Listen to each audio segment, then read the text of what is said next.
Ladies and gentlemen, welcome back to another SLG Meetup. Your host Alvaro to bring you another successful and interesting guest. His name is David Cohen, and he's a very different guest because we usually bring people that talk about luxury and whether it's real estate or other type of luxury lifestyle.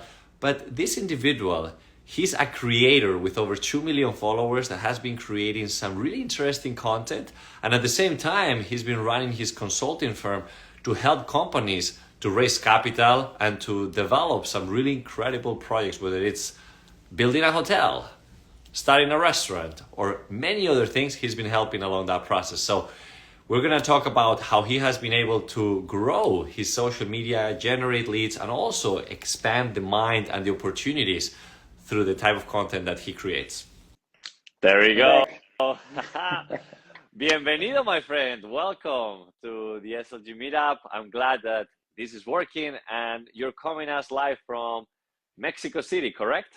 That's right. I'm visiting in Mexico City. I actually live in Querétaro, but it's nice to be outside every once in a while. Perfect. Just for the sake of keeping this international, we're going to continue the conversation in English. And I'm very fascinated with the type of content that you produce because it immediately takes me to the state of curiosity, right? Curiosity leads to expand your mind. And this is what you're doing through your content. So let me ask you, what got you started? Actually, that's the word. Curiosity got me started. At first, I was just doing my thing, which is finance, and a friend of mine that's really wise, social media wise. He told me, hey, you should start creating some videos because people outside don't know what you're doing, and you might help them. So taking as a pillar, the try to help others all the time. I started making finance videos, and then I started to give it a little twist on what actually inspires me, which is curiosity. So the essence of the channel is learn something on every video. It doesn't matter the topic, it doesn't matter the industry. It's just try to learn something every single day. Wow. No, that's pretty cool because as I was scrolling down through some of your videos, the topics are completely different, right? And I think that when you are being curious and you're expanding your mind, it also equips you with more knowledge on how you can create something unique because you're combining thoughts and experiences from other angles. And that's what you brought into your consulting firm, right? That's right. Actually, that's something I like to say on every once in a while. I give conferences on curiosity, and what I say is every single piece of knowledge that you have is like a little dot on a canvas. The more dots that you have, the more opportunities that you get to connect those dots, and you can create different figures and different pieces of art. But if you don't have enough dots, you're really limited on your options. Let's say if you have 3 dots, you can make a triangle, and that's pretty much it. If you had a 4th dot, then you have an arrow, or you can even make a square. If you have 5 dots, then you can keep moving, and the more pieces of information that you have, expand your possibilities, and you can take it, business wise, on your personal life, getting to know new people, getting to get new skills. So yes, I think curiosity has to be the pillar for everyone's life in every aspect. Curiosity equals limitless, huh? It's the beginning of reaching that ultimate potential. Now, I That's think right. that when we look at technology, right, and how things have advanced these days with now ChatGPT and everything that we can acquire online when it comes to information, the question is not so much how much information can we acquire, but what kind of questions can we ask? So That's right. I'm really curious, again, talking about curiosity, what type of questions go through your head when you are actually asking yourself what to ask next, whether it's for yourself or for just the world? I think the question that I get, like that my brain tells me to ask itself, is how does it work? It's usually the one that leads me to every other question. Like you're just driving and then you wonder how the hell does my phone know where I'm all the time? So now you have to learn how your GPS works, and then you keep moving, and it's like, hey, how does Bluetooth Bluetooth work? Because my phone is connected to my car. How does Bluetooth work? And then you get a call and it's how do telephones work? So everything adds up. And the main question is regularly, how does it work? And once you learn how things work, you can have different ideas. So I think that's the most important question in my life all the time. How does it work?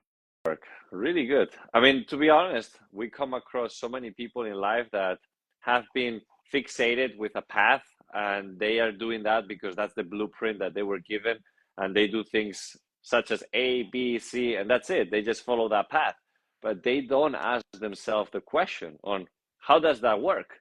They're just doing it because they were told so. So how does somebody develop that curiosity mindset? I think it's well, when you get new information, there's different paths that your brain takes in order to, let's say, prioritize it. One of the largest or most important is surprise. So if Mm, you come across information that surprises you, it's really likely that you will retain it. So I think that if you manage to get the skill of looking at the world like a kid, if you turn yourself into a 6 year old every single morning and try to be surprised by everything that's out there, you are going to have a completely different life in every aspect. You're going to be wondered by everything, and you're going to want more and learn more every single day. And what I say to people is that if you want to find your passions in life, turn yourself into a 6 year old, because maybe you're just doing things because you know how to do them and people paid you for it, but maybe you're not happy doing it. So if you let yourself wonder and be wondered by the things out there, you might find a passion that will make you more money and that will actually make you happier. So I think the trick is turn yourself into a 6 year old. I like it, right? A lot of people are like, well, if life was that easy. But you're right, because a lot of times I actually speak about how to find your passion, because a lot of people don't know how Right. to find passion about something in life. And it all starts by being curious. You're going to try a lot of things, you're going to ask a lot of questions, and you're going to end up learning and finding out a lot of things that you don't like and a lot of things that you do like. And that's what's going to start the path towards developing your skills in whatever passion you develop. So I think that curiosity is a great first gear towards any type of happiness in life. But at the end of the day, I want to also bring it back, right, to your path as a creator, because I see that you are able to turn that skill of being surprised towards the audience. Like people are getting surprised. Like I was just going through some videos, and some of them are like, okay, whatever. But some others, I'm like, huh, interesting. I didn't think about it. So how do you keep on reinventing yourself to find that angle on surprising people with the information that you're putting? Wow, that's that's a good question. Okay, so reinventing myself. I usually take, let's say, paths. Right now, I'm going to investigate a lot on, let's say, neuroscience. And I just start reading and looking at videos and documentaries and whatever. And now I learn a lot of how your brain works, but suddenly I start wondering on how your car works. So I turn my focus on that other thing. And I wouldn't call it reinventing. I would call it just adapting to. At first, I started doing videos like this, just me talking to the camera. And then I realized that it was really easy to communicate through conversations, which are fake, of course. I'm talking to myself. But then you can actually put someone, you can put yourself on someone else's shoes just by putting a cap on and a hoodie. And it's not you, it's the person that has the question. So what I did is, okay, this is a good way to communicate and to solve people's problems just by changing the way I create videos. And after that, I noticed that people really like the short transitions in the video. So you start changing the ways that you create the content. And then you realize that people are really interested in certain topics like, let's say, neurodivergent. That's how you call them. That's a great topic that I love because there are a lot of people in my family that are divergent. So I start talking about that. People relate, and you start noticing what people actually appreciate the most. Like they like learning on, I'm gonna say motivation, or I'm gonna say habits and productivity, and they like couples advice. So you just start swimming through the waves and finding which trends are good and which information people actually value.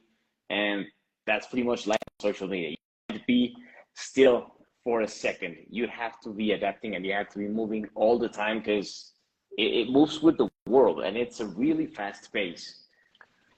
100%. It's a very fast-paced environment. You said it right there. You gotta be able to adapt. But you said something really interesting because at the end of the day, you gotta learn what the audience is consuming.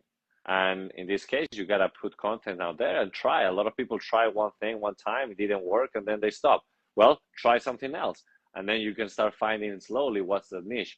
I think that for you, because when I look at creators, right, I always think in terms of what kind of pillars are they emphasizing on. And there is the social media pillars, whether you are entertaining, it's either educational or you're inspiring, right? And I think that in your case, you decided to go towards the educational angle because everything that you're putting out there is something that people are curious about. It's like, interesting. And you're just defining the topics based on what people are interested on. So it's something that I always say for anybody that is outside of this particular industry, even if you are just selling real estate or you're selling yachts or you're selling private jets, you can always decide what kind of creator can you be, right? Whether it's going to be something that is inspirational, educational, or entertaining. And in your case with educational, I feel like there is so much room for what you do to bring it to any industry. That's why I love that you have that business, the consulting side, because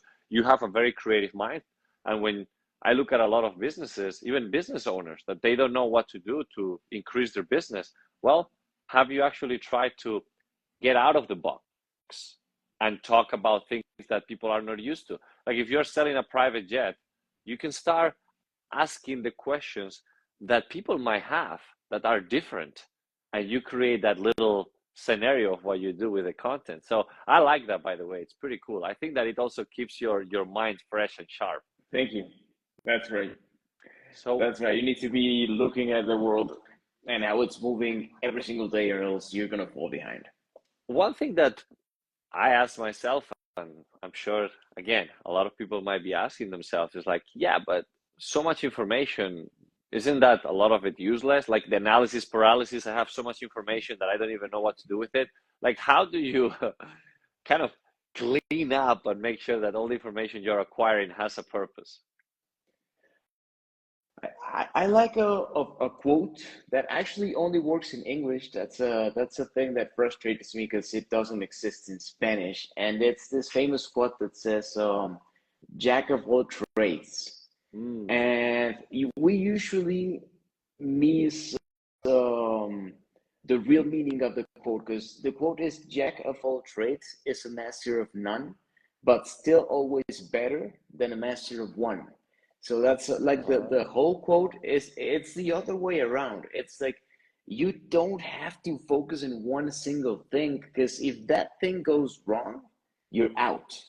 You need to know different things and you need to have the abilities to adapt to different scenarios. So that's what I think is the most important thing. And if you're talking business, right, and actually everything, you need to have skills other than knowledge and just data and the technicals of the technicalities of your business. You need to get the skills, and there you have to be curious and you need to be working on yourself all the time because if you're a problem solver, it doesn't matter which problem that you have the skill of problem solving.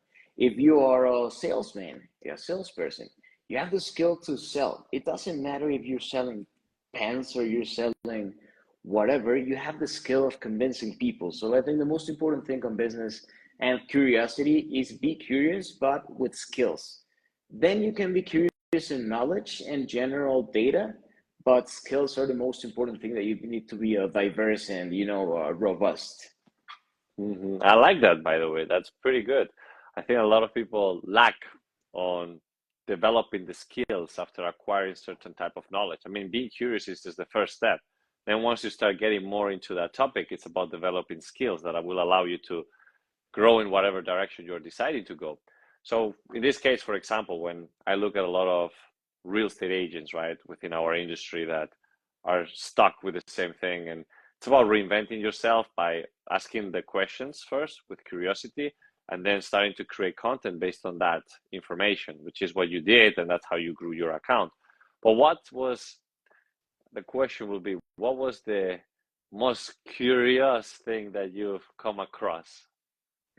Oh wow, you mean like in social media or Yeah, like in my life? no, no, well, your life will be a very, very open topic. I'm saying in social media, like as you're being curious about different things in life, when you talk about social media, like what's one of the things that you've been, wow, this is interesting, and it kind of opened a path for you. Okay. It's actually something boring, but it blew my mind. Social media, people are usually, like looking at social media from the outside. They think it's just for certain people, and oh, he's an influencer because he's got the wood to be an influencer, and they think it's a completely new world, and it's something that you just either you're a part of it creating content or you just look at the content, but there's no way that someone that's watching creates content. It's a weird thing. It's like an aquarium, either you're looking at the fish or you're the fish, but you can't be a Hmm. fish. Okay, so what I think was the most eye-opening thing on social media is that it's nothing but numbers. It's just data. If you're good analyzing data, you're going to be really good in social media, because once you start creating content and no one watches it, and then you get a couple of videos that some people are watching, once you have like a month of experience doing it, you have data. And this data tells you who's watching, when they're watching, where they live, how old they are, if they're men or women, if they look at your content in the morning or in the afternoon or on the weekends. And if they stay to look at your video for 10 seconds or for 2 seconds or for 20 seconds, you start getting a lot of information, and you adapt. We're going back to adapt. So it's once you know when they're watching, who's watching, why they're watching, you can create videos according to your audience, and then it's just a guarantee that you're going to make it on social media. So maybe it's a boring answer, but it's something that opened my eyes and blew my mind. It's like, wow, you just need to have the skill of analyzing data, and you're going to be good in social media. It's a really interesting answer because that's so true. A lot of people just get frustrated because they are posting amazing content and they're not getting any engagement or Right. virality, and then they see another account that maybe the content is not as good, but it's blowing up. And it's not so much about the people loving that content more than his content or her content. It's just that they understood the game better, and the game all comes down to numbers. So yeah, very good analogy. And look, I want to wrap it up because I know you also have other things to do. We always have this question for all of our guests, and I'm really curious, right, to see what your answer is. What's luxury to you? Okay. Um, I'm going to say that luxury is kind of a synonym of freedom. Mm. And to me, freedom is being able to not care. I don't know if it's going to have like um, a negative connotation. I don't know if that's a word in English, but I think that the highest luxury that you can have is not being worried. And if you Mm. can not be worried about whatever, whenever you want, wherever you want, I think that's luxury. Besides the, price tag, or besides the, the yacht or the mansion or the car or the helicopter, I think that's just the cherry on top, not worrying. It's like, not only I don't worry, I can not worry on a yacht. That's just the top of luxury. Well, But yeah, if the you ultimate take it, luxury. Yeah. that's right, the ultimate luxury. So I think if you take it to the ground and to the roots, I think luxury has to be not worrying. I think that's the definition. I love it, by the way. I mean, nobody define it this way, and I've asked this question hundreds of times. So I really like it because it is true. Like you could be in a private jet, but you're worrying about so many other thousand things that it makes you miserable. In fact, I've been in private jets with people that were miserable, and I'm thinking, man, how is this person miserable? But then you understand because they're worrying about so much versus being in a completely different environment, but you are worry free and life is good. So yeah, no, it's a great angle. So look, David, I really appreciate it. If I had to ask you a last question, it will be, what will you suggest to anybody that is stuck? Because their brain, their mindset is stuck. It's like always like the same thing. What would be a piece of advice for somebody to get unstuck and progress in life? Okay, in life in general, wow. You know, I think it's the simplest of advices, but read a book, any book. Actually, you know what? Ask someone that you admire to recommend a book to you and read it. And you know what? Just eat the book. A weekend, just dedicate the weekend to read that book, because I think it's almost impossible for you to not learn something from a book. I think there's no way. It's so many words. I mean, there's got to be something that you get from that book. I mean, it's even better if you read a book that's in line with your passions or industry or whatever. But I think that whenever you're stuck, you can ask someone that you admire to recommend a book to you, and you're gonna get something from that. And whatever you get from that book, just apply it the next day. I think that's a good hack to be out of the mud. But I'm back to my advice, that the one I always say is turn yourself into a 6-year-old. Have a conversation with a kid. That would be a great advice.